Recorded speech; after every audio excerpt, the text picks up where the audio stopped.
lanjutkan kembali pada pertemuan manajemen keuangan ini. Nah, kalau di minggu sebelumnya kita udah lihat ya beberapa komponen analisa laporan keuangan, gitu ya.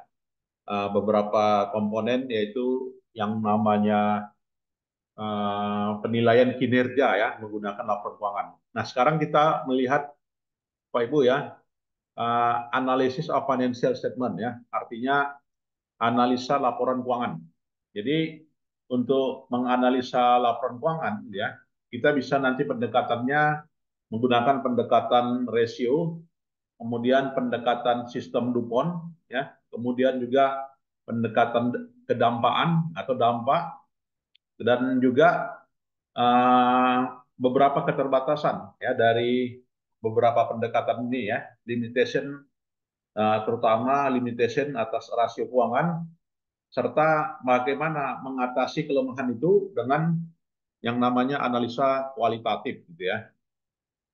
Nah, jika ini kalau kita lihat Bapak Ibu ini adalah income statement ya. Pada pertemuan sebelumnya kita udah lihat ya yang namanya income statement ini penjualan ya dikurangi ya kan dengan cost of goods sold atau harga pokok penjualan ya kan dikurangi dengan beban, dikurangi dengan depresiasi.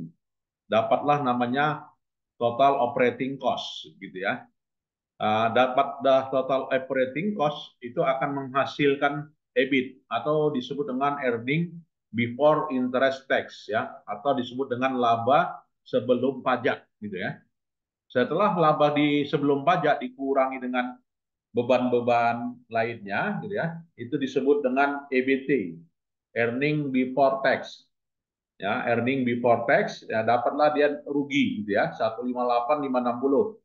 Lantas dikurangi dengan pajak, terutama di sini disebut dengan PPh badan gitu ya, 40%. Dapatlah laba atau juga rugi bersih. Nah, jadi 2003 mengalami kerugian bersih, sementara di 2024 mengalami laba bersih gitu ya. Nah, ini kalau kita melihat posisi keuangan perusahaan, Bapak Ibu ya. Jadi terlihat ya terjadi peningkatan kinerja dari kerugian menjadi keuntungan gitu ya karena net income-nya mengalami peningkatan gitu ya. Dan posisi neraca bagaimana? Nah, sama posisi neraca dampak dari kenaikan laba gitu kan itu berupa naiknya posisi uang kas gitu ya. Kemudian juga naiknya berupa nilai yang diinvestasikan atau juga short term investment ya. ST ini namanya short term ya. Artinya investasi jangka pendek ya dari 20 menjadi 71. Kemudian juga meningkat yang namanya AR. Apa itu AR? Account receivable, piutang, Bapak Ibu ya, piutang dagang dari 632.000 ya kan menjadi 878.000. Begitu juga persediaan ya mengalami peningkatan. Jadi dengan kata lain, total biaya tetap ya total aktiva tetap ya mengalami peningkatan ya dari 1,9 menjadi 2,6 ya.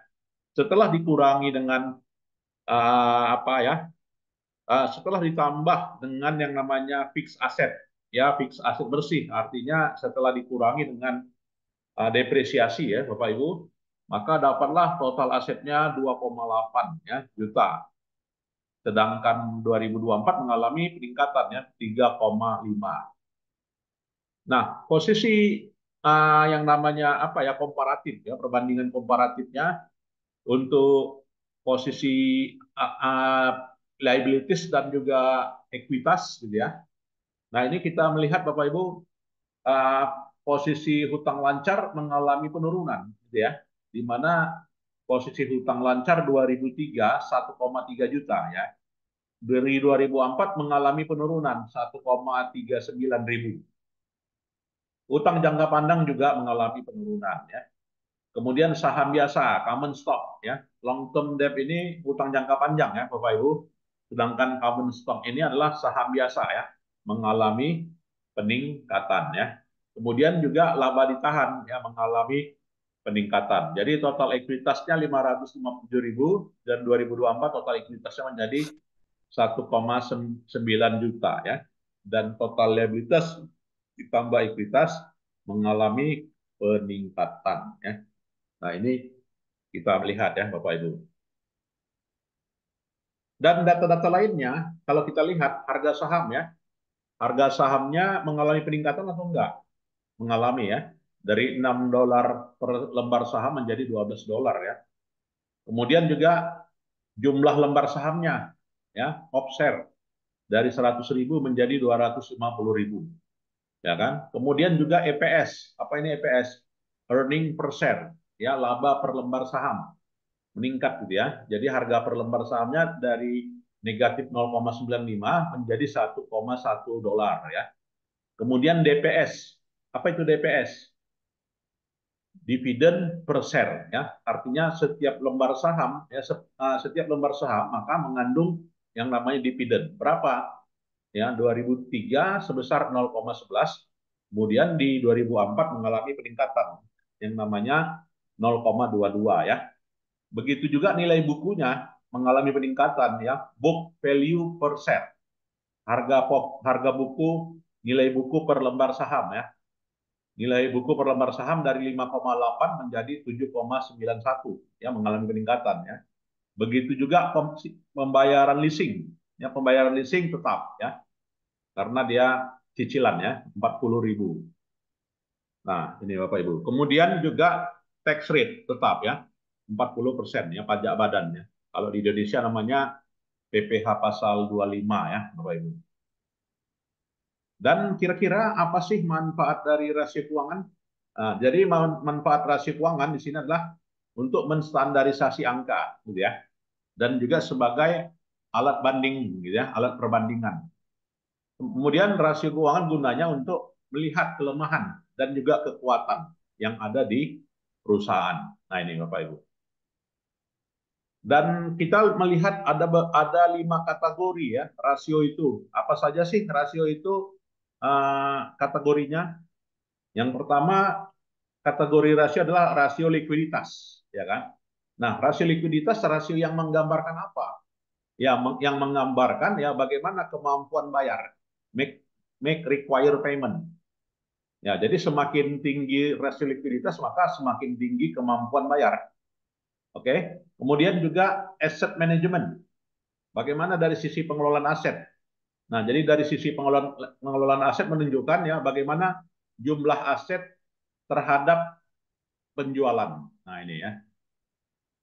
Kemudian dan rasio keuangan juga itu bisa menggambarkan yang namanya posisi hutang manajemen. Nah, ini ya.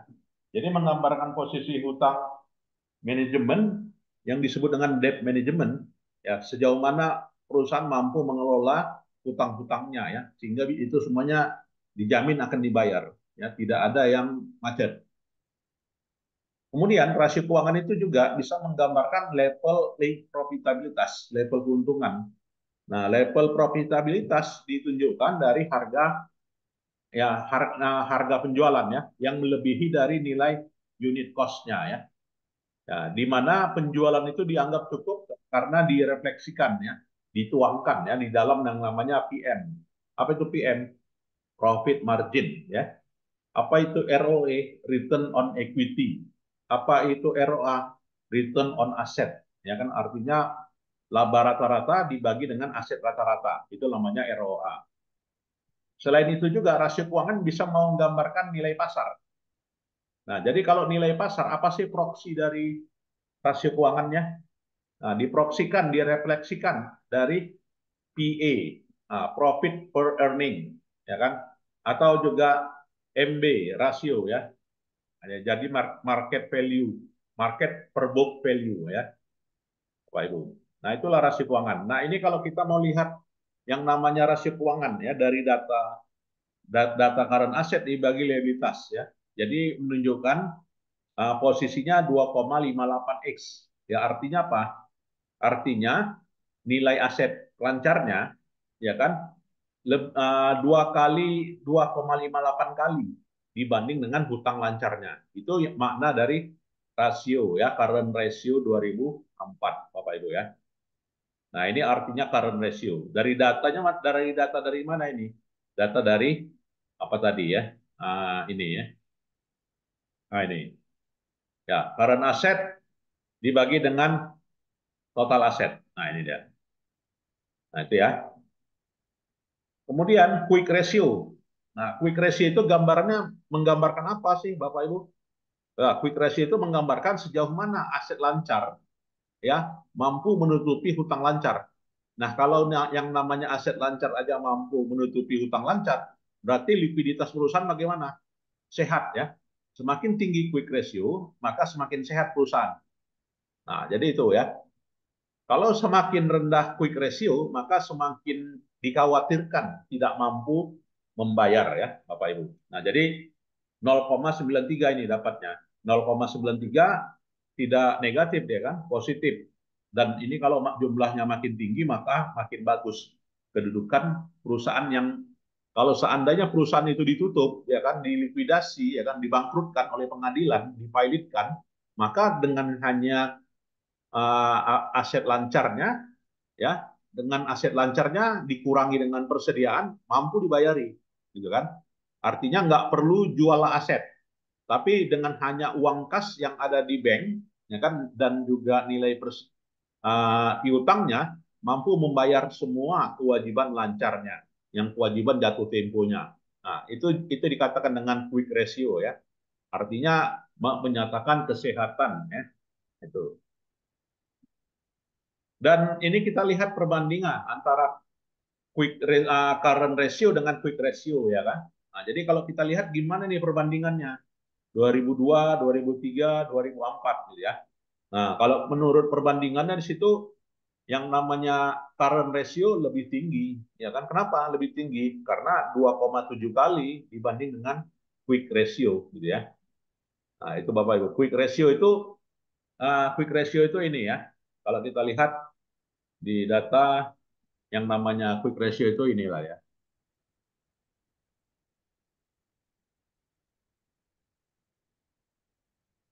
Bentar. Ya, yang namanya quick ratio itu ini. Nah, ini ya. Ini dikurang dengan ini dikurang dengan ini. Nah, ya. Lantas dibagi dengan hutang lancar. Nah, hutang lancar di mana?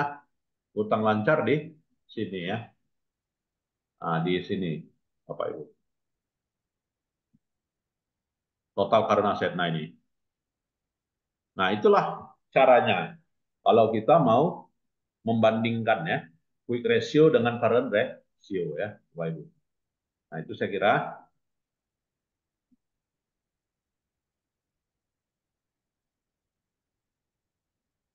Nah, jadi artinya current ratio itu lebih kuat dibanding dengan apa ya? Dibanding dengan uh, current ratio dibanding dengan quick ratio. Jadi itu mengekspektasikan ya bagaimana kemampuan ya suatu industri itu dari sisi leverage-nya ya. Jadi likuiditasnya di sini dikatakan likuiditas yang rendah. Ya, kenapa likuiditas yang rendah? Karena antara quick ratio dengan current ratio-nya nggak jauh beda. Kecuali di sini ini 1 kali, ini 30 kali. Ya, artinya kalau dia 30 kali berarti posisi harta lancarnya ya posisi aktiva lancarnya makin kuat gitu kan. Nah, itu menunjukkan posisi yang lemah Bapak Ibu. Nah, itu.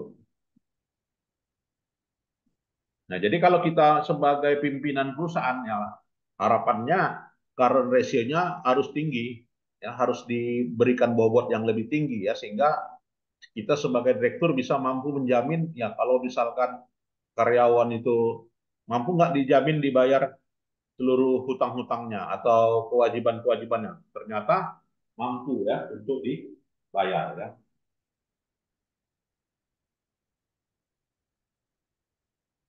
Ya, berikutnya inventory turnover.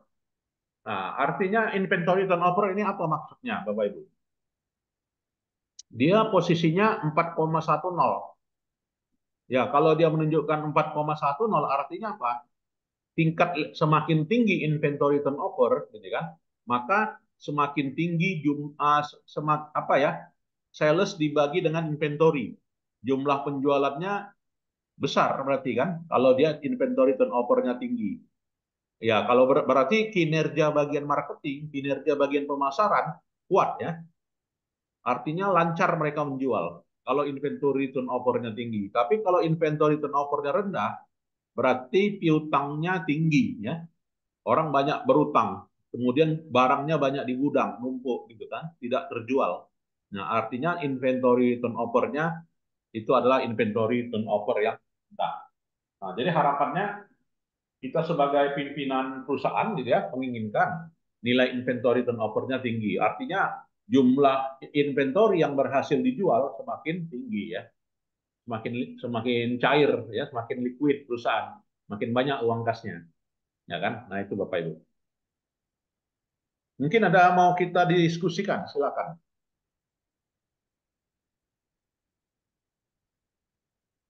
Cukup jelas ya. Ya, di sini kita perlu mengetahui rasio-rasio ini ya nantinya. Nah, ini menunjukkan inventory turnover 2004 4,1 kali, 2003 4,5 kali, 2002 4,8 kali. Yang menunjukkan kinerja 2002 kinerja yang terbaik ya.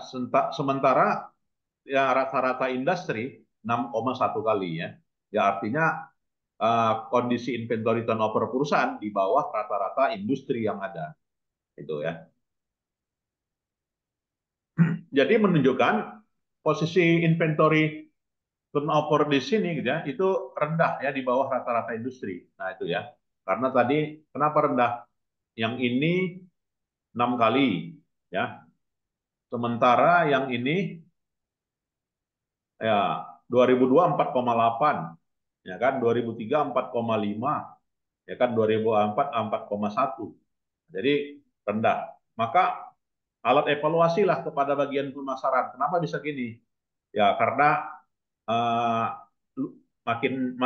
luas luas jangkauan pemasarannya tidak banyak gitu kan, sehingga inventory turnover-nya rendah. Maka apa yang harus dilakukan? Perluas daerah pemasaran. Nah, mungkin itu kebijakan yang diambil oleh pihak manajemen ya. Silakan kalau ada Bapak Ibu yang mau diskusi. Baik. Dan ini adalah DSO. Ya, artinya receivable dibagi average sales per day. Nilai piutang dibagi dengan penjualan per hari itu menunjukkan 45,5. Artinya apa? Days day sales offer per day. Ya, itu menunjukkan nilai penjualannya menjadi hutang makin makin tingginya, berarti ditagihnya makin lama. Ya, artinya kalau orang bayarnya tuh pingin tunai aja, maka receivable dengan average sales per day-nya makin rendah, maka makin bagus gitu kan. Seorang kinerja seorang manajer pemasaran itu akan mendapatkan prestasi apabila evaluasi DSO-nya lebih rendah dibanding dengan marketing yang lain gitu ya. Jadi tenaga marketing itu bisa diukur dari DSO-nya. Semakin rendah DSO, maka semakin tinggi kolektibilitas. Ya, semakin tinggi penagihan-penagihannya ya, Bapak Ibu. Nah, itu. Mungkin ada yang mau kita diskusikan, silakan.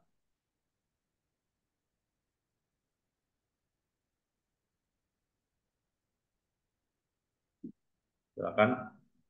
Gue jelas ya. Nah, jadi DSO itu kita menginginkan DSO yang rendah. Oke, Bapak Ibu. Nah, jadi penilaian DSO itu kita lihat rata-rata industri itu 3,2, Bapak Ibu ya. 32. Sementara 2002 perusahaan mencapai 37. Berarti 2003 39. Berarti 2004-nya 45. Itu artinya menunjukkan gimana kondisi perusahaan. Ya, itu menunjukkan kondisi perusahaannya mengalami permasalahan likuiditas nantinya kalau ini dibiarin lama-lama. Kenapa? Industri lain, perusahaan lain bisa 32, kok perusahaan kita 45, ya kan? Artinya dari hasil penjualan menghasilkan uang kas lebih rendah dibanding dengan rata-rata industri ya. Jadi dengan kata lain, kualitas kredit itu buruk ya, nggak berhasil ditagih. Maka apa yang dilakukan? Ya, bisa aja manajer penagihannya diganti, kurang cekatan ya kan, diganti manajer yang bisa menekan angka DSO-nya di bawah rata-rata industri ini. Nah, itu ya Bapak Ibu. 12 ya. Nah, itulah gunanya rasio keuangan. Oke. Kemudian juga fixed asset turnover. Nah, fixed asset turnover itu menunjukkan adalah perputaran aset rata-rata. Ya, perputaran dari aktiva aset tetap rata-rata ya. Artinya apa? Semakin semakin tinggi fixed asset turnover berarti bagaimana posisi aktiva tetap mampu menciptakan penjualan yang tinggi. Ya, berarti apa? Mobil kendaraan boxnya jalan terus ini ke Sibuhuan, ke Tapanuli Selatan, gitu kan, ke perkampungan-perkampungan itu masuk terus box marketingnya, gitu kan. Ya, berarti semakin tinggi penggunaan aset tetap. Nah, itu akan tercermin pada yang namanya fixed asset turnover. Ya, jadi semakin tinggi fixed asset turnover, maka aktiva tetapnya mampu menciptakan jumlah penjualan ya. Nah, sedangkan total aset turnover ya bagaimana keseluruhan aset mampu meningkatkan penjualan, bukan hanya sekedar aktiva tetap, tetapi juga aktiva non non tetap. Total aset ya. Nah, jadi fixed asset dengan current asset. Nah, jadi makin tinggi makin bagus prestasi seorang direktur ya yang akan dipertanggungjawabkannya kepada pemegang saham. Nah, jadi kalau kita lihat inilah dia ya perbandingannya rata-rata industrinya. Fixed asset turnover 7. Nah, sementara perusahaan itu 10 ya. 6,2, 8,4. Artinya apa?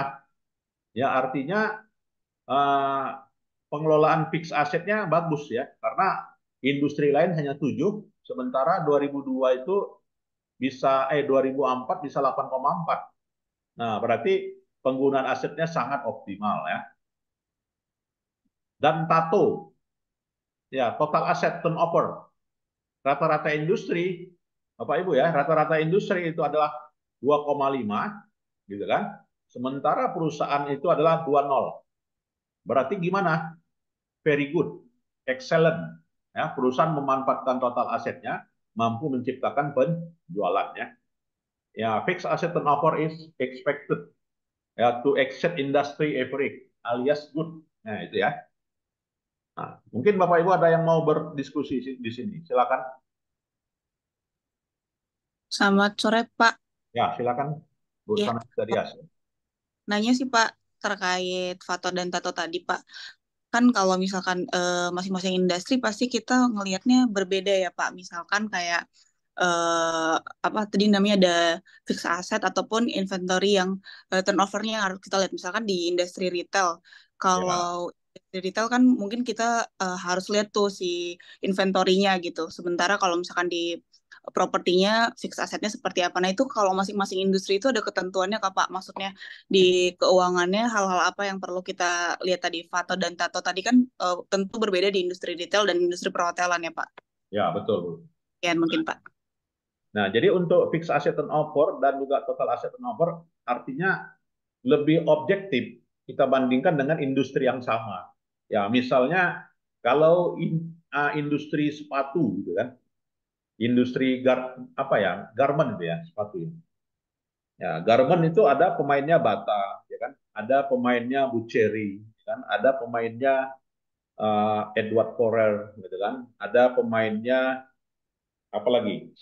Ada pemainnya Nike, gitu kan? Ada pemainnya uh, apa ya? Beberapa perusahaan-perusahaan sepatu lah ya.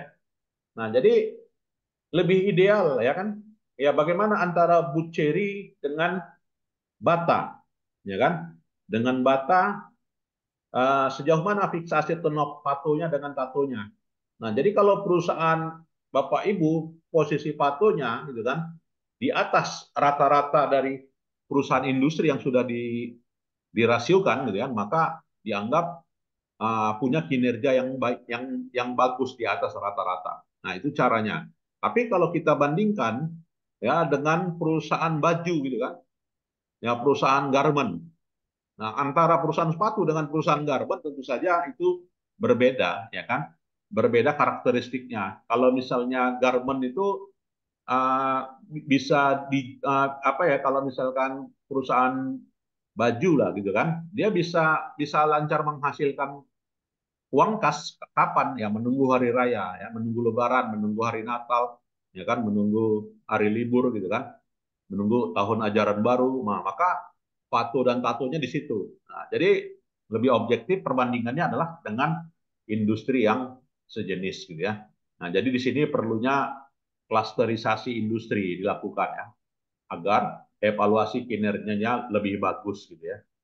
Atau juga misalnya tadi antara industri yang sama tetapi beda aset. Misalnya perbandingan antara Bank BCA ya kan, yang merupakan bank terbesar di Indonesia gitu kan, dibanding dengan Bank Kesawan misalnya kan. Nah, tentu saja rata-rata industrinya memang industri yang sama, perbankan gitu kan. Tetapi kalau dibandingkan dengan asetnya nggak relevan lah gitu kan. Aset yang punya misalnya 150 triliun gitu kan, dibandingkan dengan yang punya aset hanya 2T gitu kan. Nah, jadi diidealkan gitu kan perbandingannya antara bank BPD gitu kan, atau perbandingannya antara aset yang di bawah 20T. Nah, itu lebih lebih lebih apa? Lebih objektif dibanding dengan yang asetnya di atas 20T, karena berbeda kondisi fix aset dan juga total asetnya. Disebabkan mungkin kalau perusahaan yang besar total asetnya kualitasnya lebih bagus dibanding dengan perusahaan yang punya total asetnya di bawah 20T. Nah, jadi di sini perlunya kita menggunakan rasio rata-rata industri dengan syarat dan kondisi yang sudah ditetapkan ya. Misalkan dari sisi aset di bawah 20T, maka itu lebih relevan perbandingannya. Nah, itu ya. Baik, Pak. Terima kasih, Pak. Ya. Nah, begitu juga kalau kita mau mengevaluasi posisi hutang, gitu kan. Nah, untuk mengevaluasi posisi hutang, maka indikatornya apa? Debt ratio, gitu kan. Debt ratio artinya total liabilitas sebagai aset. Artinya kalau rasio debt ratio ini makin tinggi gimana? Maka makin mengkhawatirkan, gitu kan. Mengkhawatirkan, gitu kan. Artinya total aset maka tidak mampu dijamin oleh total liabilitas tidak mampu dijamin oleh total aset karena jumlah rasionya kecil. Maka kalau misalkan pilot atau misalnya pemegang sahamnya tarik modal, maka akan ada likuidasi. Nah, likuidasi itu berdampak tidak mampunya dilunasi seluruh kewajiban dengan nilai aset yang ada, ya, sehingga tersisalah hutang yang harus diambil dari modal pemilik gitu kan. Jadi debt ratio yang ideal itu adalah debt ratio yang rendah ya. 0, lebih bagus 0, daripada 2 digit. Nah, itu ya Bapak Ibu. Oke. Berikutnya EBITDA. EBITDA corporate. Jadi EBITDA itu apa? Earning before, ya kan? Interest tax. Ya, earning before interest tax. Ya, depreciation and amortization. DA-nya depreciation and amortization. Artinya laba sebelum bunga dan sebelum pajak dan sebelum depresiasi dan sebelum amortisasi. Artinya semakin tinggi EBITDA makin bagus, makin enggak? Makin bagus atau tidak? Jawabnya makin bagus gitu kan? Ya, artinya sebelum pajak itu besar labanya, tapi ketika udah pajak lain cerita gitu kan. Jadi seorang kinerja seorang manajer itu memang lebih ideal dihitung dari EBITDA dibanding dengan uh, apa ya, earning after tax, ya kan? Kalau udah laba setelah pajak udah nggak objektif lagi kan? Nah, jadi lebih objektif seorang manajer itu dinilai dari EBITDA dibanding dengan earning after tax. Nah, itu Bapak Ibu. Jadi menunjukkan EBITDA ini posisinya 5,5 kali. 5,5 kali bagus enggak? makin tinggi makin bagus, gitu kan? Artinya kemampuan menghasilkan laba makin tinggi ya. Nah ini Bapak Ibu. Jadi untuk evaluasi yang dilakukan oleh pemegang saham itu kan, ini manajernya layak nggak dikontrak lagi, gitu kan? Ini manajernya layak nggak diperpanjang? Ini manajernya layak nggak diberi bonus? Ya kan? Ini manajernya layak nggak dipromosikan ke cabang yang lain? Bicaranya gimana evaluasinya agar objektif, bukan like and dislike gitu ya. Nah, maka agar lebih objektif dinilai dari rasio keuangan perusahaan. Karena itulah kinerja yang objektif menilai prestasi seorang manajer. Nah, jadi all three ratio reflect. Ya, jadi seluruh rasio itu merefleksikan keadaan hutang, ya, tetapi difokuskan pada aspek yang sudut pandangnya berbeda. Ya. Nah, jadi ini kita lihat ya kedudukan mengevaluasi posisi mengelola hutang perusahaan ya dengan analisa rasio dengan perbandingannya antara rata-rata industri ya. Debt total aset ya perusahaan rata-rata industri 50, sementara posisi perusahaan 43,8 2004 ya. Maka makin bagus ya mengelola hutangnya. Begitu juga dari T ya. Rata-ratanya hampir bagus ya. Jadi menunjukkan bagaimana situasi ini ya dengan apa ya? Dengan uh, rekapitulasi itu menunjukkan dalam situasi ini mengalami beberapa penurunan gitu ya. Nah, selain itu juga kita juga bisa mengevaluasi ya dengan nilai yang namanya profit margin. Apa itu profit margin? Ya, profit margin itu adalah net income dibagi dengan sales. Artinya laba bersih. Nah, kita nggak tahu ini laba bersihnya setelah pajak atau sebelum pajak ya. Yang penting dia net income, niat, gitu kan? Kalau niat net income after tax, kalau EBITDA laba bersih sebelum pajak, gitu kan? Dibagi penjualan. Artinya laba bersih dibagi dengan penjualan kotor, maka semakin tinggi maka makin bagus prestasi seorang manajer. Maka bisa manajernya dikasih liburan ke Hong Kong ya, dikasih liburan ke apa ya ke Jepang karena berhasil jual mobil di atas target, gitu kan? Jadi dievaluasi dari profit margin. Nah, selain dari evaluasi internal, juga evaluasi eksternal. Nah, jadi evaluasi eksternal dibagi dengan rata-rata industri. Ya, menunjukkan profit margin industri aja, misalkan antara Toyota dengan Mitsubishi katakan, gitu ya. Nah, rata-rata industrinya 3,6 itu.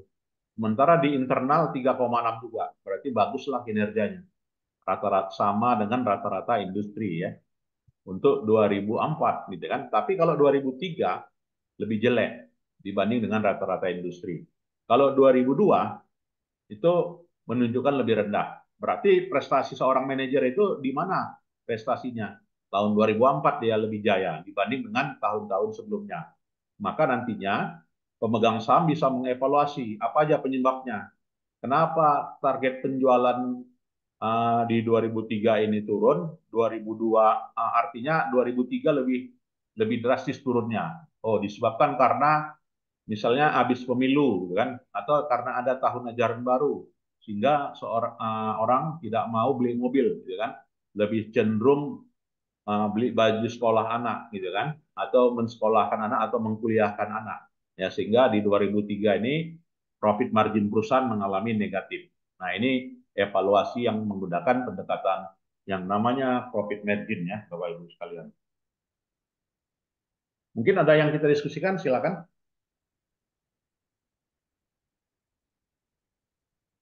Cukup jelas ya? Mau nanya Pak, Ya, silakan Pak. ya Pak. Jadi ini kan profit margin kan net income bagi sales ya Pak. Ya, Makin besar kan makin bagus. bagus. Tapi ada kalanya itu kan Pak, boleh aja salesnya banyak tapi net income-nya kecil Pak. Bisa Oh nggak ya. terjadi seperti itu Pak? Ya, jadi salesnya banyak, net income-nya kecil. Kenapa? Ya, karena ada variabel pengurangnya, beban.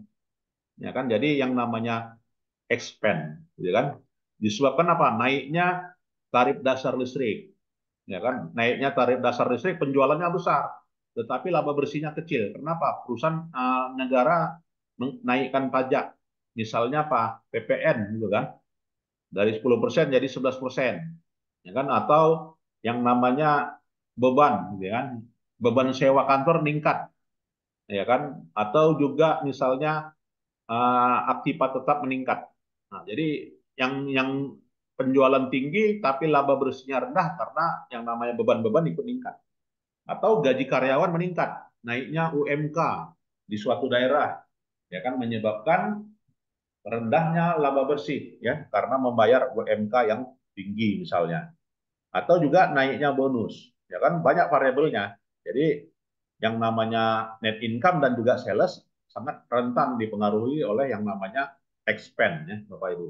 Atau juga bukan hanya expense tetapi cost, ya harga pokok gitu kan. Ya karena yang namanya net income itu kan terdiri dari sales dikurangi dengan cost of goods sold, dapat gross profit. Gross profit dikurangi dengan expense, dapat net income. Ya, net income before tax atau net income after tax, ya. Atau juga EBITDA atau juga NIAT.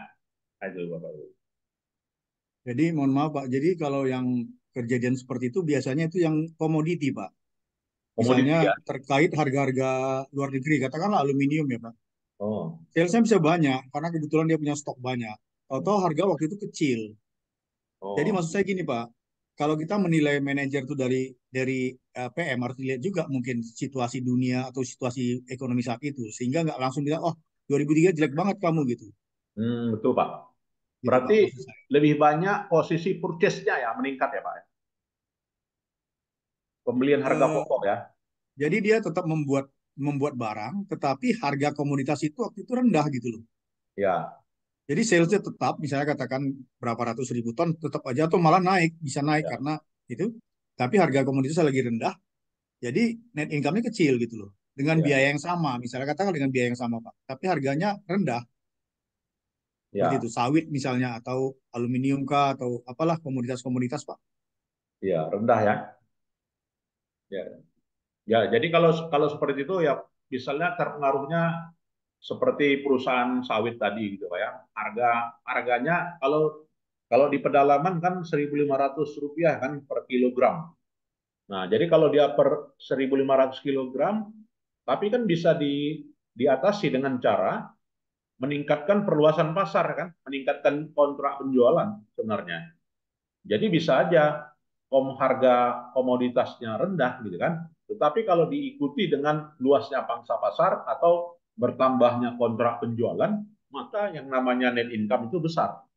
Nah, itu kan walaupun harga komoditas rendah tapi uh, pangsa pasar meningkat atau juga customer-nya meningkat. Harusnya dibarengi dengan itu. Nah, kalau misalkan pangsa pasarnya tetap atau juga turun atau juga tujuan ekspornya hilang gitu kan, maka yang namanya net income tadi makin kecil walaupun komoditasnya harga komoditasnya rendah. Jadi memang dipengaruhi oleh variabel-variabel itu, saya kira.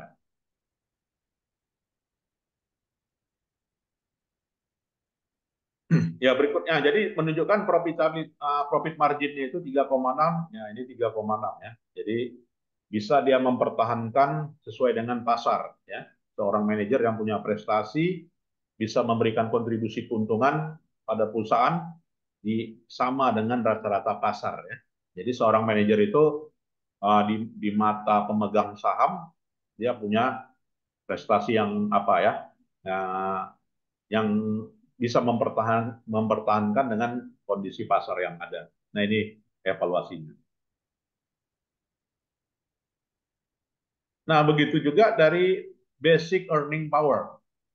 Ya, basic earning power artinya EBIT dibagi dengan total aset. Artinya earning before interest tax ya kan dibagi dengan total aset. Ya, earning before interest tax dibagi dengan total aset. Laba sebelum bunga dan juga sebelum pajak dibagi dengan total aset. Jadi menunjukkan BEP bagus, maka makin meningkat. Ya, jadi kalau ini posisinya meningkat, maka makin bagus. Bagaimana pemanfaatan jumlah aset yang ada mampu menciptakan laba sebelum bunga dan sebelum pajak. Nah ini ya, Bapak Ibu. BEP bagus ya. BEP bagus maka kinerja manajer bagus. Itu ya bahasa lain. Nah, kalau dibandingkan rata-rata industri, ya ini BEP-nya rendah ternyata. Industri lain 17 malah. Maka dengan kata lain apa yang dilakukan? Ya bagaimana supaya penjualan meningkatlah ya. Karena kan earning before interest take, ya ini salah satu variabelnya penjualan. Maka tingkatkanlah penjualan atau tingkatkanlah customer, perbanyak kontrak penjualan. Dan selain itu kinerja yang lain adalah ROA, ya bukan hanya BEP, bukan hanya PM, ya, tapi ROA. Apa itu ROA? Net income dibagi dengan total aset. Berarti makin tinggi ROA maka makin bagus prestasi seorang manajer ya. Ya, manajer penjualan dalam satu wilayah dihitung dengan ukuran ROA-nya ya, ROA per wilayah. Nah, ini evaluasi yang dilakukan oleh pemegang saham dalam rapat umum pemegang saham kan. Evaluasinya wah ini manajernya oke ya, bisa meningkatkan ROA yang tinggi. Begitu juga ROE. Nah, jadi bedanya ROA dengan ROE apa sih? Nah, bedanya ROA dengan ROE penyebutnya. Ya, kalau ROA penyebutnya aset, total aset. Kalau ROE penyebutnya common ekuitas. Ekuitas pemegang saham, ya, ekuitas saham biasa. Nah, jadi ekuitas saham ROE dan ROA sama-sama inginnya tinggi angkanya. Jangan sampai negatif. Jadi prestasi seorang manajer bagus apabila ROE meningkat dan juga ROA meningkat ya. Nah, kalau kita lihat gini, rata-rata industri perusahaan gimana ROA-nya? Artinya ROA-nya di bawah industri rata-rata, ya kan? Sementara ROE-nya juga di bawah industri rata-rata. Maka apa keputusan rapat umum pemegang saham? Kasih target penjualan manajer, ya. Bisa nggak meningkatkan ROA-nya 9,5%? Bisa nggak meningkatkan ROA-nya 18,5%? Maka teken kontrak, gitu kan? Kalau nggak sanggup mundur, ya kan? Nah, kalau nggak sanggup mundur ya. Kalau pingin dapat bonus apa ya, pingin dapat bonus besar gitu kan, maka cobalah capai itu, gitu ya. Tanda tangan, gitu ya. Nah itu dampaknya, dampak utang terhadap ROA dan ROE gimana sih? Udah jelas ya, dampak utang ROA dan ROE ya, yang namanya hutang maka berpengaruh kan terhadap yang namanya total aset, karena hutang harus bayar. Karena hutang harus bayar, maka menggerus aset, gitu ya. Hutang yang nggak ada, maka makin bagus yang namanya total aset.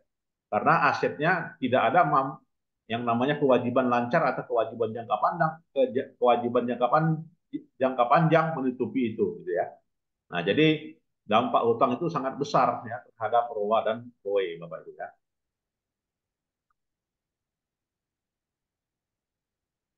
Dengan kata lain ya, kalau kalau nggak kalau apa ya, kalau memang bisa nggak minjam, ngapain minjam? Ya, mau pinjam ke bank, mau pinjam pada leasing, nggak usah lah gitu kan. Kalau bisa di ekuitas itu aja dimanfaatkan. Nah, bahasa lainnya. Maka kebanyakan kalau ekuitasnya dimanfaatkan, berarti periode-periode masa lalu pemegang sahamnya nggak mendapatkan dividen, gitu kan? Dividennya kecil atau juga tidak mendapatkan dividen karena seluruh laba dikorbankan untuk laba ditahan. Nah, itu dampaknya ya kan. Jadi perusahaan mau nekan hutang, tetapi korbannya pemegang saham, ya kan? Sabar-sabar aja nggak dapat dividen. Ya karena perusahaan mau ekspansi, daripada kita pinjam ke bank mandiri, mendingan manfaatkan aja laba ditahan tahun lalu, ya kan ekuitas tahun lalu untuk buka cabang di Ranto Prapat atau dibuka cabang di Sibuan. Nah itu saya kira.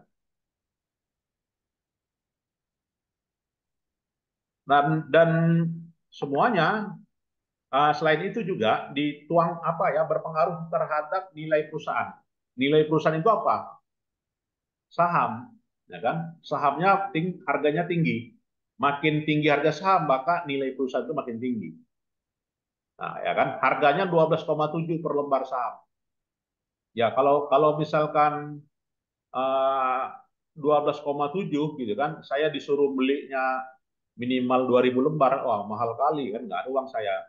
Ya, artinya jumlah lembar saham ini Bapak Ibu semakin tinggi harganya maka makin mahal, maka makin bagus apanya ya citra perusahaan itu.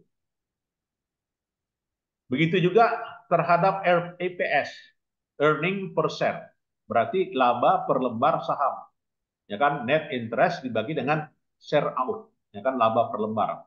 Berarti nilainya makin tinggi maka makin bagus gitu ya. Ya, artinya setiap lembar saham yang saya miliki, maka terkandung di dalamnya laba per lembarnya 1,1. Nah, maka makin tinggi, maka makin bagus ya. Kemudian PE. Apa itu PE? Profit per equity. Nah, artinya di sini price earning ya, per ya.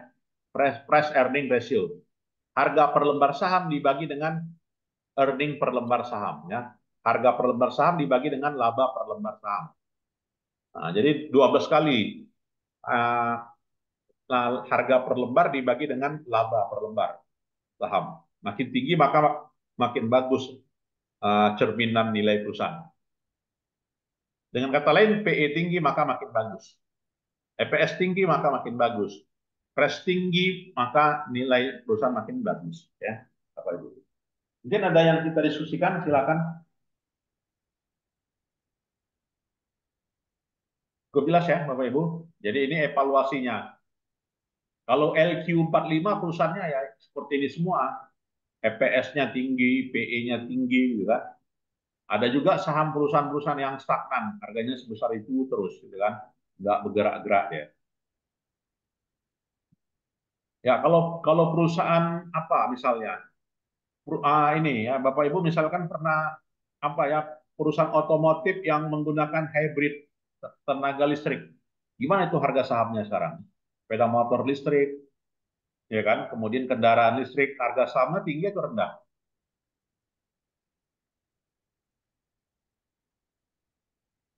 Tinggi atau rendah? Kalau dilihat trennya, price, EPS dan PE-nya tinggi atau rendah Bapak Ibu? Kan banyak sekarang kan sepeda motor listrik gitu kan, atau kendaraan listrik, harganya rendah. Kenapa harganya rendah? Saat ini orang masih belum melirik kendaraan listrik kan, orang masih melirik kendaraan BBM gitu kan. Kalau kenapa orang-orang ragu membeli kendaraan listrik? Karena jarak tempuhnya kan. Ya kalau kita bawa mobil listrik itu ke Ranto Prapat, ragu nggak kita dibanding dengan bawa kendaraan yang BBM ke Ranto Prapat? Kalau saya nggak ragu saya yang pakai BBM, tapi kalau pakai listrik masih khawatir. Nah, artinya apa? Produk-produknya masih dikhawatirkan orang. Nah, karena produk-produknya masih dikhawatirkan orang, maka harga sahamnya pasti rendah. Ngapain saya beli saham itu kan? Karena produknya jangan pun orang ragu mau beli gitu kan. Nah, jadi menunjukkan ya bahwasanya harga saham perusahaan-perusahaan apa kendaraan listrik masih rendah harga sahamnya dibanding perusahaan yang uh, dalam hal ini merupakan perusahaan kendaraan yang punya apa ya bahan bakar fosil, ya, minyak ya, BBM. Nah, itu Bapak Ibu. Nah, kalau kita lihat di sini inilah ya perbandingan rasio perusahaan-perusahaan price earning ratio-nya, laba per lembar sahamnya, kita lebih suka invest di mana? Invest di bank, perusahaan software, ya kan, perusahaan farmasi, perusahaan elektrik, perusahaan semikonduktor, ya kan, perusahaan baja, perusahaan rokok, ya, atau juga perusahaan energi air, atau juga perusahaan apa ya, yang lainnya. Nah, kalau gambarannya gimana ini? Ini semua mana saham-saham mana yang favorit? Kira-kira.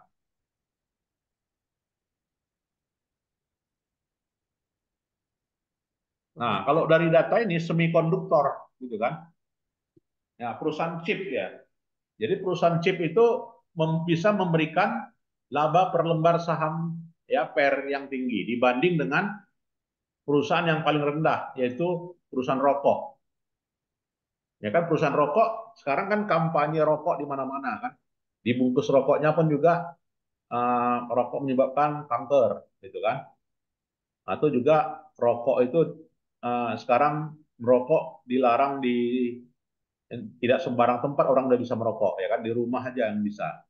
Ya artinya perusahaan-perusahaan rokok itu nilainya makin rendah sahamnya, ya kan, karena dikhawatirkan ya itu tadi ya, nilainya juga lebih rendah ya.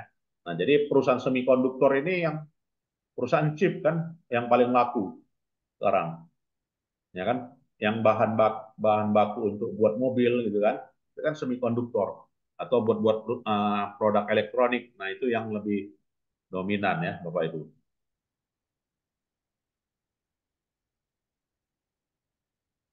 Nah, berikutnya ya CF ya, net ya, artinya net income ditambah dengan depresiasi dibagi dengan jumlah lembar saham. Jadi bagaimana net income itu bisa perbandingannya terhadap harga per lembar saham. Jadi makin tinggi maka makin bagus. Begitu juga harga per lembar sahamnya, price, dibagi dengan net income depresiasi cash flow-nya, ya dibagi harga per lembar saham dibagi dengan aliran kas per lembar sahamnya, makin tinggi maka makin bagus ya. Berarti harga per lembar sahamnya mampu memberikan aliran kas bersih masuk per lembar saham. Makin tinggi apanya perkaliannya maka makin bagus. Nah, makin besar cash flow per share-nya, makin rendah ya kan terhadap price per cash flow. Nah, jadi di sini price per share dibagi dengan cash flow per share, maka kalau angkanya tinggi maka makin bagus ya. Kemudian BVPS, apa itu BVPS? Book value ya, atau nilai buku. PS per share. Artinya di sini nilai buku itu adalah harga saham biasa, ya kan? Harga saham biasa dengan total jumlah lembar saham maka 7,91. Apa sih bedanya saham biasa dengan saham yang lain atau disebut dengan preference stock, gitu kan? Saham biasa itu punya hak suara, kan? Ya saham biasa. Sedangkan preference stock ya saham minoritas, gitu kan? Maka dalam hal ini maka makin tinggi maka makin bagus. Kemudian juga MB, apa itu? Market per book value ya. Artinya harga pasar per lembar saham dibagi dengan nilai buku per lembar saham. Maka harga pasarnya di atas dengan nilai bukunya. Ya, berarti di pasaran cukup berkilau harganya ya kan dibanding dengan nilai yang tercatat di pembukuan perusahaan, nilai buku. Nah, kalau kita lihat perusahaan ini price earning-nya di bawah rata-rata industri ya kan. Kemudian juga price per cash flow-nya bagus ya, di atas rata-rata industri. Kemudian juga market book-nya di bawah rata-rata ya kan. Nah, ini juga kinerjanya. Nah, jadi di sini kita dapat perbandingan ya, perbandingan yang namanya dengan neraca dari seluruh aset ya, Bapak Ibu ya. Dari sisi cash ya, dari sisi apa ya? Uh, investasi jangka pendek, nilai piutang, nilai inventory ya. Itu menunjukkan tahun berapa ini yang punya posisi bagus ya dibanding dengan rata-rata industri. Nah, kalau terlihat di sini apa ya, nilai inventory lah ya, nilai inventory-nya di atas rata-rata industri ya, atau juga total current asset-nya juga di atas rata-rata industri. Nah, jadi total current asset lah ya yang lebih tinggi. Nah, begitu juga posisi AP ya, account payable. Begitu juga posisi piutang wesel, not payable ya. Begitu juga posisi utang dagang ya. Begitu juga posisi current liabilitas ya. Begitu juga posisi long term debt ya. Begitu juga posisi total ekuitas ya. Nah, jadi dengan kata lain, analisa kalau kita mau menganalisa supaya kita objektif, maka analisalah dengan menggunakan rasio, ya kan? Selain dari menggunakan rasio, kita harus menggunakan analisa rata-rata terhadap industri yang sama. Di mananya? Di neracanya, yang disebut dengan common size balance. Ya. Jadi perhitungan di sini menunjukkan posisi yang apa ya, analisa yang objektif. Nah, kemudian kita melihat bisa juga kita menggunakan analisa persentase, ya Bapak Ibu ya. Jadi menggunakan analisa persentase, ya income, ya posisi income statementnya ya atau juga menggunakan analisa perubahan, ya pertumbuhan, ya tahun lalu dengan tahun sekarang gimana, ya perhitungannya. Atau juga melihat perubahan neraca, ya. Nah, boleh juga kalau mau kita analisa. Ya mau pakai yang mana? Mau analisa perubahan neraca boleh. Ya. Kemudian nah, kita juga bisa menggunakan yang namanya analisa Dupont. Ya, analisa Dupont meliputi apa saja? Pengendalian biaya. Ya, sejauh mana efektivitas pengendalian biaya? Bagaimana efektivitas pemanfaatan aset atau disebut dengan aset utilization? Bagaimana pemanfaatan atas hutang?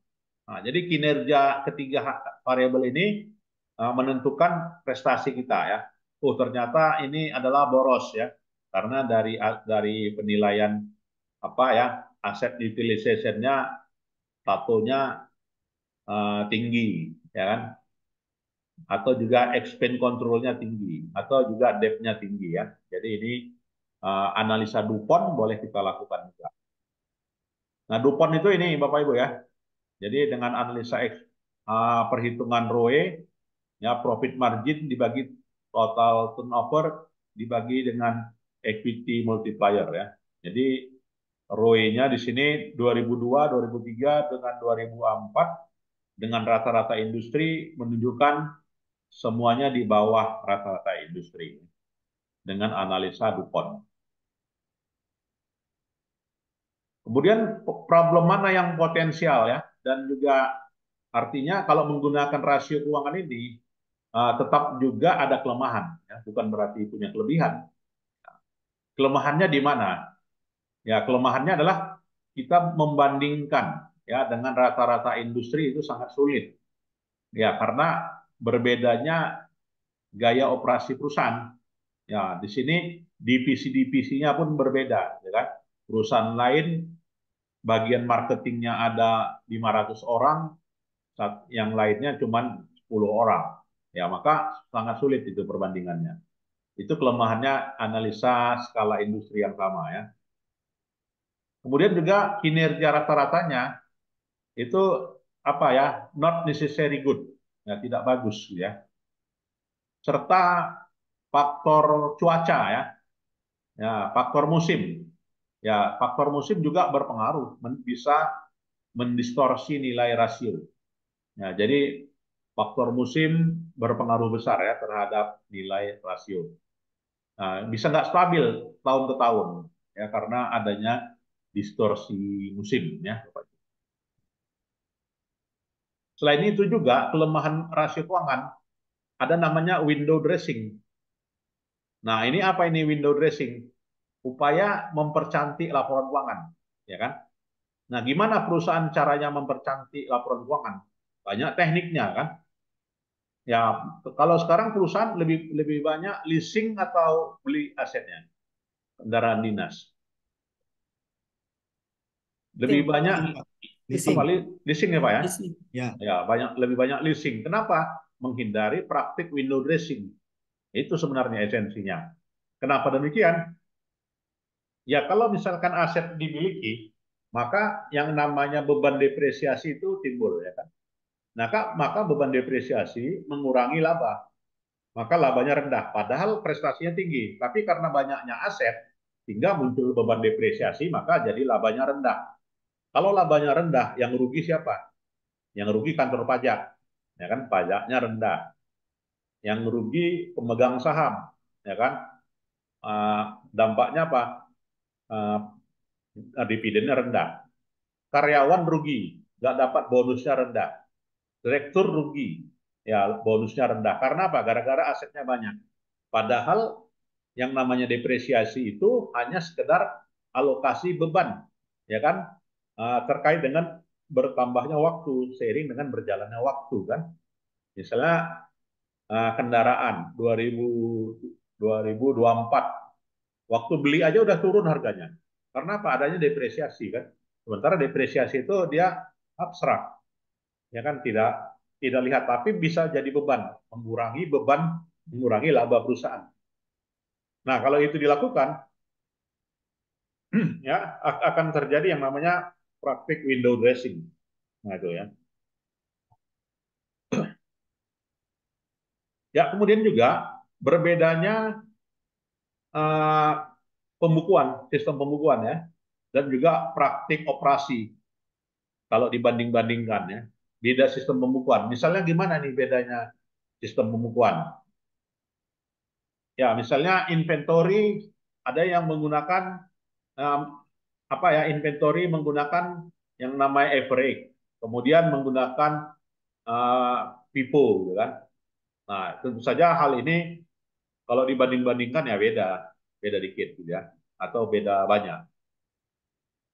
Dan juga terkadang sangat sulit ya mengatakan bahwasanya rasio itu bisa memponis ya, yang dikatakan ponisnya baik atau juga buruk. Padahal ada makna lain, gitu kan.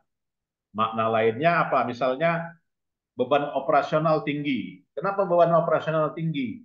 Ya karena ada CSR, gitu kan. Ya karena ada CSR. CSR itu menjadi beban perusahaan. Ya padahal di mata masyarakat bagus kan. Makin besar CSR-nya, maka makin terkenal nama perusahaan. Nah makna lainnya itu kan, sehingga ponis baik dan buruk itu kalau kita lihat dari sisi laba dan rugi nggak relevan juga, tetapi ada makna sosial yang mungkin bisa berpengaruh gitu ya. Dan juga sering menggunakan rasio-rasio yang berbeda signalnya ya. Jadi sangat sulit ya mengatakan keseimbangan mana ya yang dianggap posisi keuangan itu dia posisi keuangan yang kuat dan juga posisi keuangan yang lemah ya. Nah, sehingga perlulah dinilai, ya kan, dinilai dengan faktor-faktor kualitatif. Nah, jadi faktor kualitatif nggak semata-mata menggunakan rasio aja, Bapak Ibu. Jadi harus ada faktor kualitatif untuk mengevaluasi kinerja perusahaan itu. Apa faktor kualitatifnya?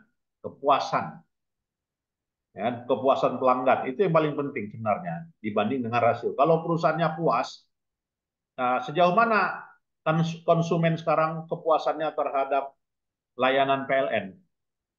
Puas nggak dibanding dengan 4 tahun yang lalu, Bapak Ibu? Layanan perusahaan listrik negara. Puas, Puas Pak. sekarang kan? Kenapa puas? Puas. Udah jarang mati lampu kan? Udah jarang mati lampu. Kalau dulu sering mati lampu. Nah, kalau sekarang mati lampu langsung bisa ditelepon gitu kan. Nah, jadi kepuasan pelanggan itu di atas segalanya. Nah, itu jadi faktor kepuasan pelanggan ya. Dan juga faktor yang lainnya, ya produknya. Produknya sesuai nggak dengan relevan dengan keinginan pasar gitu kan. Nah, kalau dia sesuai maka bisa berkontribusi terhadap yang namanya pendapatan perusahaan. Ya, maka mau tidak mau kita beli kan.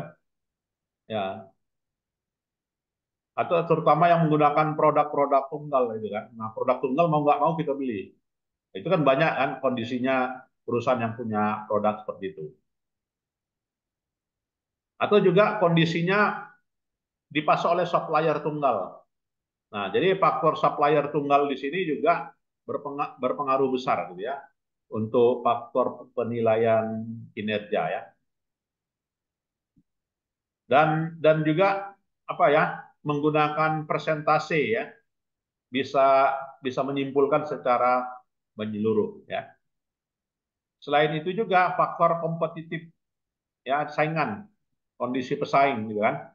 Nah, sekarang kan pesaing itu sangat besar sekarang kan. Nah, banyak perusahaan yang tutup gara-gara pesaingnya banyak gitu kan. Ya, misalnya kalau kita dulu misalkan apa ya, pesaingnya soal apalah ya, Plaza gitu ya misalnya. Kenapa Plaza banyak tutup gitu kan? Ya, karena situasi kompetitifnya, saingannya orang bisa beli online, ya kan? Ngapain orang ke plaza? Ya, jadi membuang waktu gitu kan, membuang waktu, buang uang gitu kan. Maka plaza itu sekarang udah jarang dikunjungi orang, ya, karena orang lebih lihat, lebih melihat produk-produk yang tertuang di marketplace gitu kan, dibanding datang ke plaza.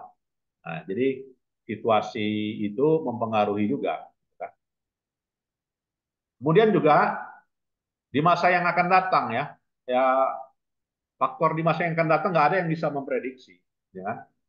Tadi aja seminar, ya kan, seminar Bank Indonesia kan, kondisi makro dunia aja nggak bisa diprediksi kan. Sangat berat gitu kan, dan juga banyak negara mengalami resesi gitu ya, dan juga faktor perubahan hukum ya kan, dan juga perubahan aturan berperan besar itu terhadap keberadaan perusahaan. Banyak perusahaan yang menang apa ya, yang bisa eksis karena aturan hukum, ya, bisa peraturan. Misalnya apa? Telkomsel gitu kan. Kenapa Telkomsel bisa mayoritas menguasai pasar telekomunikasi? Karena faktor regulator gitu ya. Bahwasanya dulu Telkomsel itu sebagai operas apa ya, sebagai ini ya, yang langsung berhubungan dengan pelanggan. Sementara Indosat penyedia infrastrukturnya. Sehingga Indosat itu dari sisi apa ya, dari sisi regulasi tidak diuntungkan dibanding dengan Telkomsel. Ya, Telkomsel lebih lebih apa ya? Lebih diuntungkan karena faktor regulasi. Nah, itu juga berpengaruh terhadap apa? Terhadap penjualannya, terhadap pangsa pasarnya, ya kan? Terhadap leading atau tidak leadingnya pada saat ini. Nah, itu beberapa hal ya. Atau juga rumah sakit, gitu kan? Faktor rumah sakit ini juga, ya, hospital gitu kan, banyak yang tutup kan di Medan. Atau juga hotel, kenapa tutup gitu kan? Itu banyak pesaing gitu kan, salah satunya competitive situation gitu kan. Nah, itu bisa Bapak Ibu analisa juga nantinya kalau tesis bidang apa ya, bidang magister properti dan penilaian, appraisal untuk itu bagus ya dinilai ya. Bagaimana situasi kompetitif gitu kan, bagaimana situasi legal, ya namanya juga appraisal ya. Nah, ini bisa Bapak Ibu tuangkan nantinya di tesis Bapak Ibu ya, untuk bidang properti dan penilaiannya, untuk menilai aspek-aspek atau juga variabel ini ya. Sehingga perusahaan ini punya nilai tinggi, nilai rendah, berada di situasi kompetitif yang tinggi atau tidak gitu kan. Berada di situasi perputaran regulasi yang tinggi atau yang tidak. Nah, Bapak Ibu yang melakukan appraisal atas hal itu. Nah, jadi bisa dituangkan nantinya di tesis ya. Nah, itulah ya terkait dengan yang namanya analisa rasio keuangan sebagai alat dari manajemen keuangan, Bapak Ibu. Ya, mungkin ada yang kita diskusikan, silakan Bapak Ibu. Izin Pak, Ya, silakan Pak. terkait ini Pak untuk kuliah berganti untuk yang besok itu fix kan Pak, jadi kan Pak untuk besok jam setengah 5 sore Pak ya? Besok ya, boleh. Hari Kamis ya Pak ya? Iya Pak, besok Ya, Kamis boleh. Pak. Besok jam setengah 5 sore kita kuliah lagi pengganti. Ya, baik Bapak Ibu, kalau tidak ada, saya Pak mau kira. tanya Pak, Oh ya, izin silakan Pak. Pak. Boleh. Pak, Ya, dari Pak. sekian banyak rasio, kalau kita melihat laporan keuangan secara apa ya Pak, secara kasat mata gitu aja Pak, ya mau cepat nih melihatnya. Ini Oh, perusahaan bagus apa enggak? Kan banyak sekali Pak. ya, Biasanya kan orang melihat langsung pertama EBITDA-nya, kemudian bottom line-nya, berapa untung apa enggak gitu ya Pak ya. betul Pak. Tapi kira-kira misalnya berapa 5K atau berapa ya Pak yang paling cepat lihatnya itu sehingga kita tahu nih secara kasat mata ini secara cepat ini perusahaan bagus nih gitu. Ya. Mana yang paling penting Pak kita lihat Pak? Ya, yang paling tinggi ya kalau kita lihat kestabilan membayar dividennya, ya. Buat apa laba tinggi tetapi tidak stabil membayar dividen? Perusahaan hanya mementingkan ekspansi kan, 3 tahun ekspansi. Nah, 3 tahun ke depan itu laba atau tidak? Tidak ada yang bisa menjamin, gitu kan? Tetapi ketika misalkan perusahaan ya dalam 3 tahun berturut-turut mampu membayar dividen kepada pemegang sahamnya, berarti kayak apa gitu ya. Kita sebagai pemegang saham mendapatkan manfaat banyak gitu kan dari uh, penyertaan modal atau kepemilikan saham. Nah, jadi salah satu variabelnya itu tadi ya, yang sangat dipentingkan adalah kemampuan membayar dividen ya. Itu yang paling penting. Nah, coba kita evaluasi Bapak Ibu saham-saham yang go public di Bursa Efek. Berapa perusahaan yang mampu membayar dividen rutin tiap tahun? Ada datanya enggak? Ada Pak ya, dikit ya. Dari 600 perusahaan, hanya 30 Pak yang bisa bayar dividennya tiap tahun. Nah, Bapak Ibu mau pilih yang mana gitu kan?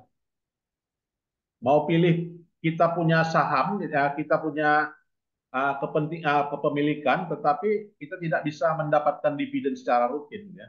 Nah, jadi kalau kita sebagai seorang investor, maka apa ya, yang motifnya ada dua, yaitu motif motif dividen dan juga motif jual saham, ya kan? Mau pilih yang motif yang mana, Bapak Ibu? Saya beli saham 2.000 per lembar.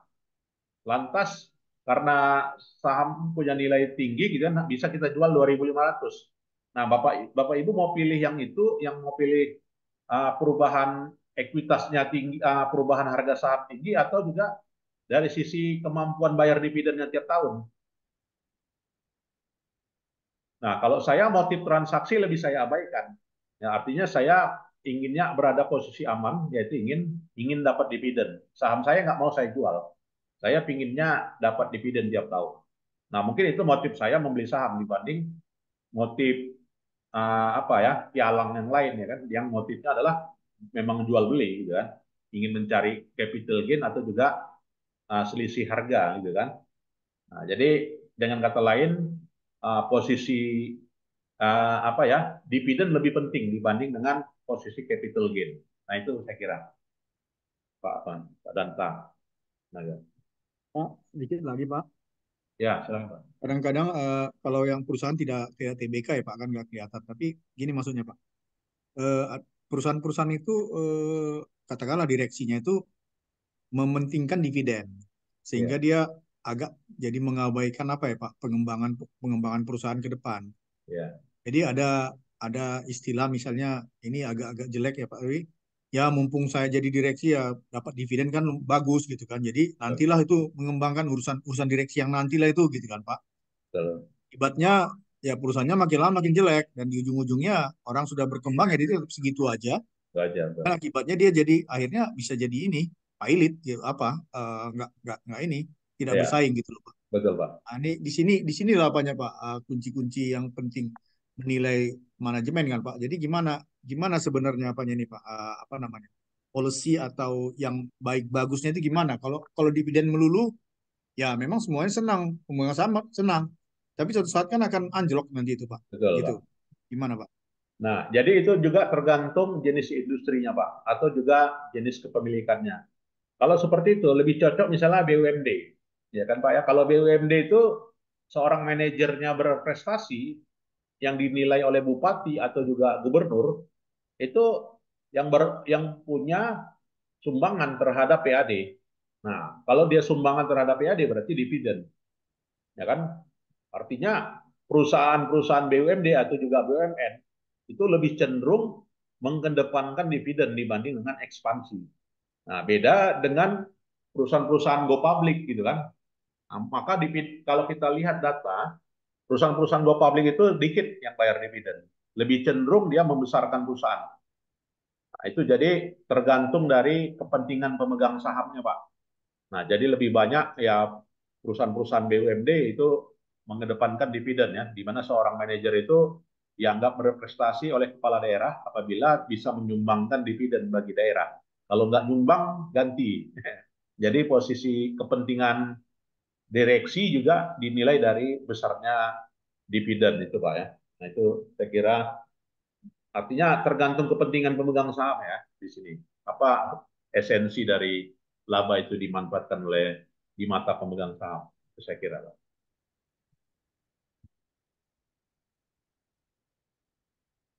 Ya, silakan Bapak Ibu yang lain. Ya, kalau tidak ada, saya kira itu saja ya Bapak Ibu. Dan nanti video perkuliahannya saya share dan nanti bisa Bapak Ibu ulang kembali ya jika memang belum apa ya, belum bisa mengikuti perkuliahan ini, ada yang lain, maka bisa lihat videonya. Saya kira itu saja. Selamat sore ya Bapak Ibu sekalian, sehat semuanya ya. Mas sore Prof, Selamat makasih sore, Prof. Sore, Prof. Prof. Terima kasih. Sore, Prof. Terima kasih. Ya, boleh meninggalkan ruangan Bapak Ibu.